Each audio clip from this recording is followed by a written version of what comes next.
traditional buildings is natural ventilation. The use of wind towers and the construction of the building to assist with that.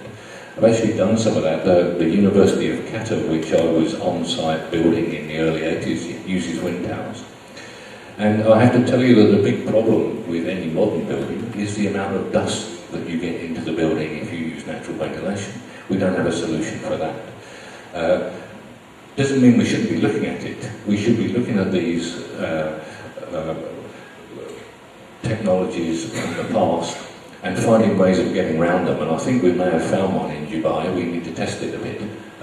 But we need to mix it all. We need to, and so whatever system you have, even if you went for LEED, for Kuwait, it would still be changed to make sure that it was suitable for the local culture and the local environment. I think that would be, any system has to properly relate to that. It behaves better than the minimum requirements. So the better the performance of the building and the better the output of the building is how the building is rated as certified, green, silver, and all that. So the minimum requirement here is the code. I emphasize a lot on energy because it is an issue, a global issue. In Kuwait, the Energy Conservation Code of Practice, which was issued in 1983, it was updated in 2010 regarding the minimum requirements for the HVAC. It has minimum requirements for windows, insulation, and electrical equipment. Since 1983 until now, the lighting and electrical code has not been updated. So we have minimum requirements for office of 30 watts for lighting, 30 watt per meter square, while now, according to the international regulations, it should be at least 10 watts per meter square. And when an engineer designs a building, he said, I design it better than the code. So it's 15 or 20 watts, which is even more than the international codes. So when we certify buildings in Kuwait, how do we compare? Do we compare them to buildings in Kuwait, other buildings, or to international buildings? This is one thing. Another thing is, in Kuwait, as our engineer from KOC emphasized, we do not have a database. We do not have the energy utilization index of the buildings in Kuwait, so we cannot compare how a building is behaving compared to another. There's no baseline for comparison. I was actually involved in some discussions with the UPC and the Department of Municipal Affairs in Abu Dhabi when they were looking at codes. And what I actually said to them on the same subject was that you have to set your own benchmarks, and you can't go out and measure existing buildings. We, as a company, my company, did some work for the UPC, and we went and surveyed about 100 existing buildings to try and help them establish some benchmarks for existing buildings. And just to give you an idea, they were all offices, and the power consumption in those offices varied from 240 watts per square metre to 600 watts a square metre. All of those buildings were completed within the last 10 years. They're all office spaces. So the range of bad performance is amazing. So you can't look at those, because which one would you take? Would you take the lower one or the higher one? I mean, you can't generate benchmarks from existing buildings, mainly because they've been done so badly. They're a long way away from where we should be. But we should be looking at what is achievable and setting our benchmarks on what we know can be done here. And I think you're right, that there is no reason why we shouldn't be getting 10 watts a square metre on the lighting and saying, that's our benchmark, and you guys have got to achieve it. We can look at, one of the ways we solved it with the UPC was to just do a model of a building where we took the U values of the walls to be 0.35, we took the U values of the windows to be 1.8, we took the U value of the roof to be 0.25, we worked out what it should be for that building, turned that into a watts per square metre and said that's a benchmark. Simply by using what we think for Abu Dhabi was the right solution in terms of materials. In that you could buy those blocks, you could buy those insulated blocks on the market, you could buy those windows on the market. You could put them together and achieve a building. It will perform like this. This is a benchmark.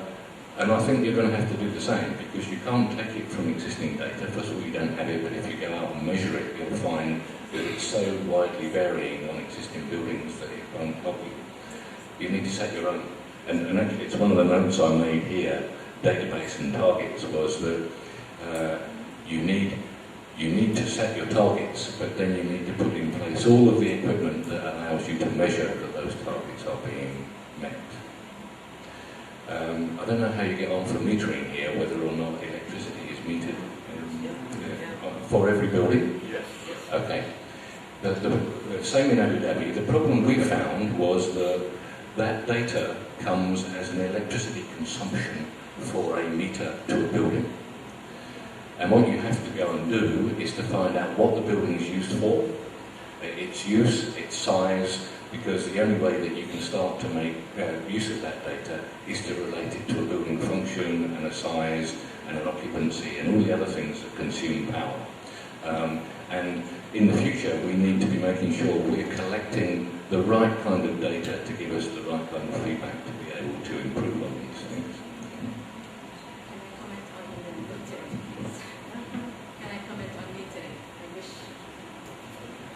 I wish Engineer Iqbal Al-Tayyar was here, and they're mostly not provided accurately. They're mostly, they've been like assessed according to the building size. And this happened to me personally. It's your buildings, so this is how much you should consume. There's no accurate data in metering. And one more thing, some of the transformers, and some when the like the person from the ministry comes to collect some data, some transformers are not connected properly to that place. For example, in KOC, one of the transformers was doing very high readings. So and then we found out that it is connected to the hospital of KOC. So there is no proper billing even. So they're paying the bill for the hospital at the same time. Lot of that we are not on the ground, any code or energy code in Kuwait. There is a very good code in Kuwait, and we are working on it now more than 1.5 years. Hamid Rizal was with us. So, and that's a GEF 65 watt per meter square for the residential is there in the code. So this is compensating all energy consumption in the building, including everything, lighting and everything. Although lighting is separate, but we have some recommendation which is now reduced to 10 watt per meter square. For commercial as well, there is some benchmark there. There is some benchmark there. I think we could start doing a rating system, I mean green building rating system, based on our energy code, which is well implemented, known by the consultant and the users. So the only problem with our code is the implementation. There is no real implementation in there. So no one is follow up what's happened in the real. This is one thing. So we are not really struggling too much, but we need to push something forward. The other things, I did some little research on building consumption, although Dina said almost the right things about metering, but you can find building, because we have an enormous number of buildings in Kuwait that reading correctly and recorded correctly. So I did some kind of research on this. I got some building is consuming 240 kilowatt hour meter square per year, and we found some building is 700 kilowatt watt per meter per year. So it is almost three twice. So there is surely there is some wasting in there. So we do analysis, we reduce that building which is really wasting energy. So this is, sorry, comment, I shouldn't comment, but sorry, I just interact with you. There's a little announcement before we lost the ground. There will be a break afterwards, after 1, then lunch, the closing, then we have, I encourage all of you to attend the workshop. Okay? Workshop will be conducted by Ramani, the guy was sitting beside me here, Mr. Ram as well. It is really a well-prepared workshop of making coding building. So I encourage all of you to attend. And this is the two couple of comments, so I just stop them here. if the building is built as per the Kuwaiti code, I will ensure you the building is going to be certified as at least the minimum level. This code has been established in 1983 by KISA, and the code was strong enough after we did the research for many buildings. If the building where we are sitting now is built as per the code 100%, then from lead point of view it is going to be certified. That's, she's correct due to the lighting, but maybe Dr. Ali was explained to you, the code, Kuwaiti code is explained the total watt per meter square consumption as a bulk, as a total. So this is the fact. So any building in Kuwait, it is decertified. If the building is built in accordance to the Kuwaiti code.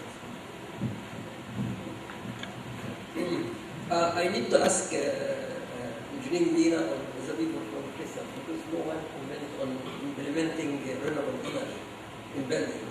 Did you have a practical experience on implementing renewable energy in a building? And if it is really consume energy or conserve energy, as we did many theoretical studies.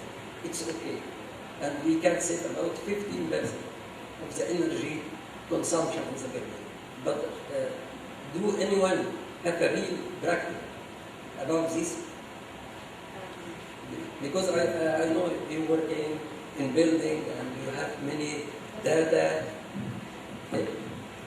Can you give us any idea about any implementation of renewable energy in buildings in Kuwait? Renewable energy. In buildings. Okay, there was before and after. There was a study that was done on the Kuwait English School in the 1980s, and it proved to be successful. But after the war, the system was obsolete actually, so there was no point of renewing it because of the economic benefits. There is some pilot studies that are being implemented now, but the technology has improved and has changed a lot. So we're just doing some pilot studies to find the efficiency of the building according to Kuwait weather and Kuwait standards. So that and even Mr. Klaus Fischer commented on the pilot study that is being implemented in KISA from Heliocentris. And there's also a pilot study for us, I do not have that, but I think it's around 70 kilowatt pilot plant that will be fed to the grid. They may have bad impact on the energy resulting from renewable energy. So I'm just asking anyone made a experimental study to give us an idea about this. The experimental study is going on actually. Just let us know what it is. There have been a few studies on photovoltaic cells and solar thermal. Once again, the dust issue here is a problem with photovoltaic cells, and there are some interesting ways that manifests itself. Because the cells are black, then at night they radiate energy to the sky, so they tend to be relatively cool in the morning, which means that it is much more likely that condensation will form on them. If they are dusty and condensation forms, you actually get mud generated, which if it dries out is quite difficult to get off. So there have been some studies. One was done by the American University in Dubai, where for a year they just studied the dust collection on the photovoltaic cells on the roof of the building. Their aim was to try and determine how often you should clean them. Unfortunately, they found that sometimes it would be 2 weeks without too much dust collection, and then it would be 2 days. So their only recommendation was to clean them every couple of days. That is a problem with photovoltaics and the temperature. By the time you add together the dust and the temperature in the summer, then the inefficiencies mean that you have quite large areas. So people are looking at this, and a lot of research is being done to try and find ways around it. But at the moment, photovoltaics very difficult on a building by building basis to really have an impact on the energy consumption.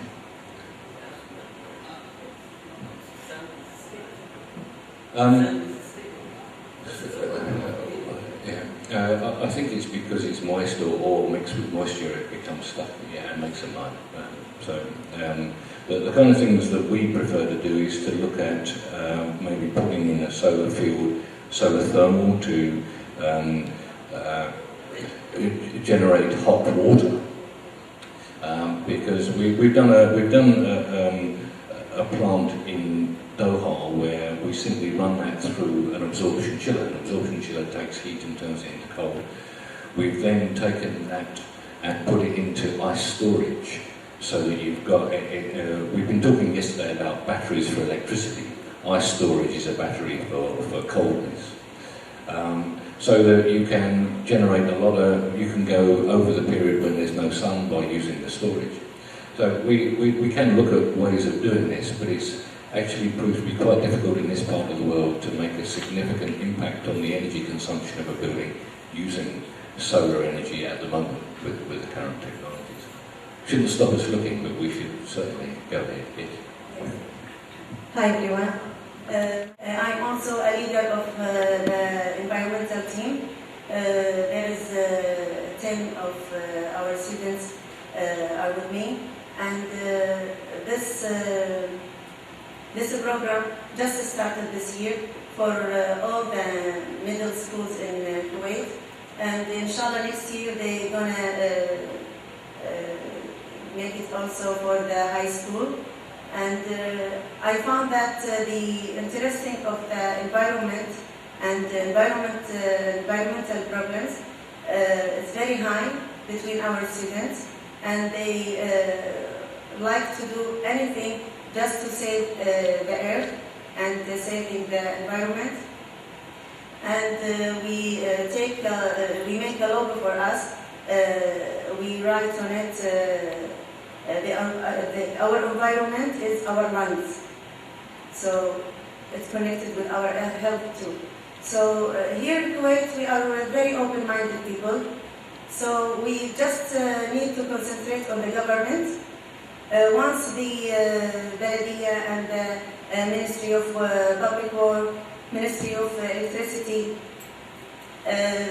make the rules to helping people for building a green building, their houses as a green building.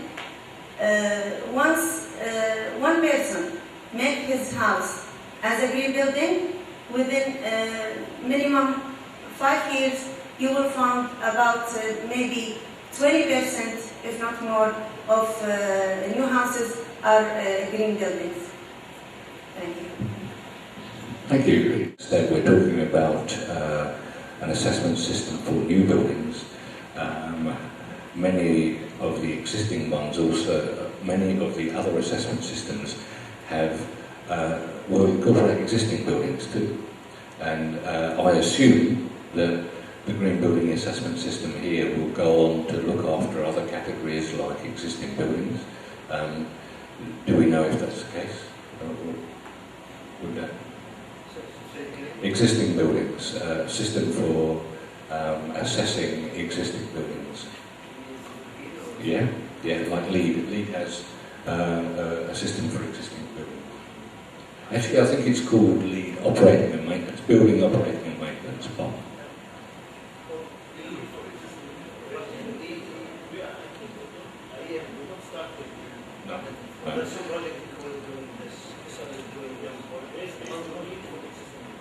Right.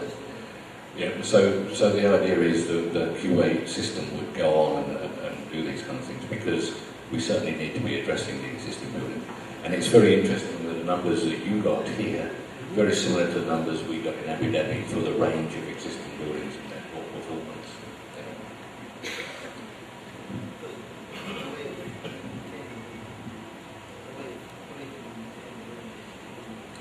Well, that's another thing to maybe talk about a bit, because one of the issues that follows on from implementation is making sure that the buildings actually operate in the way that they're supposed to, because all of the advantage of this is in the operations phase of the building.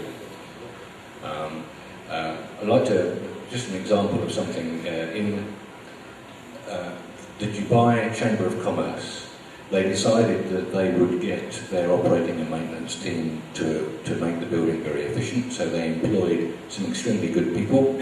They came in and they set themselves a target of being certified under LEED existing buildings.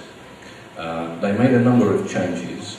They were so successful that not only did they get certified, but the existing design has 8 chillers on the roof. They've now reduced their energy consumption so much that they never use more than 3, from 8 to 3 chillers. But they have spent a lot of time educating the people who work in the building, put a lot of effort into it. Another nice little quirk that comes out of that is, one of the things in LEED is that you can get a point for putting bicycle stands for people to use bicycles to come to the buildings. And in the Middle East, people always say nobody will use their bicycles. But at the Dubai Chamber of Commerce, they put in the bicycle stands in order to get the credit. And the next day, all of the security staff arrive by bicycle and have done ever since, and they don't have enough stands for the bicycles. So actually, we should never make these judgments in advance. And that is part of what we're doing now should be to be thinking about what the next step is and what we're going to do in the future.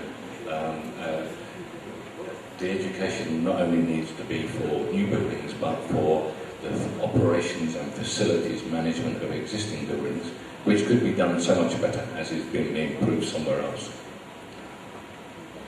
Anybody else would like to make any comments? For the LEED certification. And the success story was because it came from the top management, and it was leading by example from the top management. I just want to ask the attendees here, how many of you are willing to sit in an office of 24 degrees? This is how the people, employees in the Dubai Chamber of Commerce are working on. No changes, no controls, except for certain people. One more thing, how many of you is willing to sit in an office with no printer, only a central printer, which is in an enclosed space with ventilation? Are you willing to walk through your office? Because we are so spoiled here. How many of you is willing to sit in an office with no garbage? You have to walk through the recycling bin. This education is very important for the building occupants.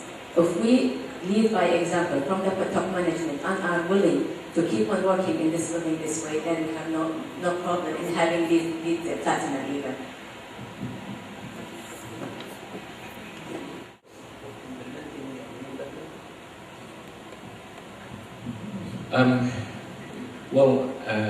To be honest, I don't think there is any extra cost. If you're maintaining and operating the building properly, then you're probably saving yourself money every day. But I see some facilities maintenance people that can't actually repair anything, they can only replace it. And if something goes wrong and you don't know well enough how to put it right, then sometimes it's left to be partially wrong for a while, and then you'll get a real problem and maybe your chiller will break down. And then if your only solution is to replace the whole chiller, that's extremely expensive. If the operating and maintenance is done properly, then you don't get those breakdowns, you don't get the large repair items, so you don't spend that money. If you're educating your staff to... I'm quite happy working in an office at 24. I've found it to be a bit cold here most of the time. I always take a jacket with me everywhere I go, because it's more likely to be too cold and I wear the jacket than it is to be too hot and I can't wear the jacket. But every degree is using up energy, and which costs us money. So I am absolutely firmly convinced that if we design the buildings correctly in the first place, with everybody being involved and the right targets being set, then that building should not cost us more to be at least at the silver level of LEED, and sometimes gold. That if we run the building properly, we should be paying more to the staff for the operating and maintenance, but we will save money every day on the reduction in repairs and the increased efficiency of the operation of the building. And actually, I would encourage anybody to go to the Chamber of Commerce and just talk to them, because if you get staff that are interested, Another story from that is that the engineer in charge was looking at the lifts, which he saw were rated to carry 18 people. And he looked at the size of them and thought, you'll never get 18 people in there. So he had a test. And he got as many people in the lift as he could, and he couldn't get more than 14 in the lift. So he derated the lifts to 14, which meant that he lowered the weight on the counterweights. Because every time the lifts go up and down empty, you have to power the weight of the counterweight. He reduced the counterweights and saved about 20% of the electricity consumption on lifts, just by doing that. What's interesting is that if you generate the culture of wanting to save and to improve, then people come up with all these ideas, and actually you're saving money every day. That's the message that I would give. And it's much easier to do that, actually, to get people motivated once the top management decide that they want to. You're perfectly right. The man at the top said, we are going to do this, but took the trouble to go and talk to the staff and tell them that he wanted them to do it and he wanted their support. And sure enough, we got it. That's the way that it needs to be done.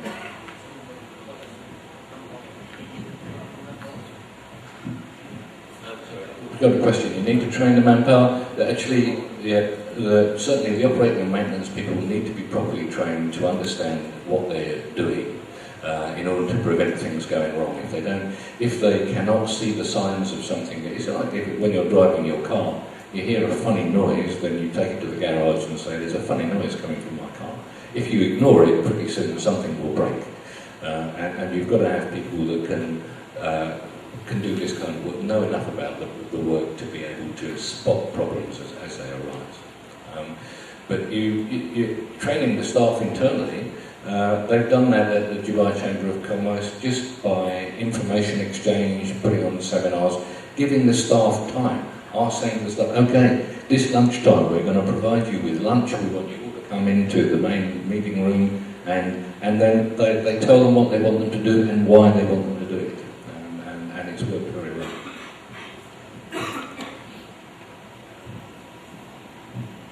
I would like to thank you for attending this panel discussion. I think it's time to go for lunch break, then we will come here back 1:30.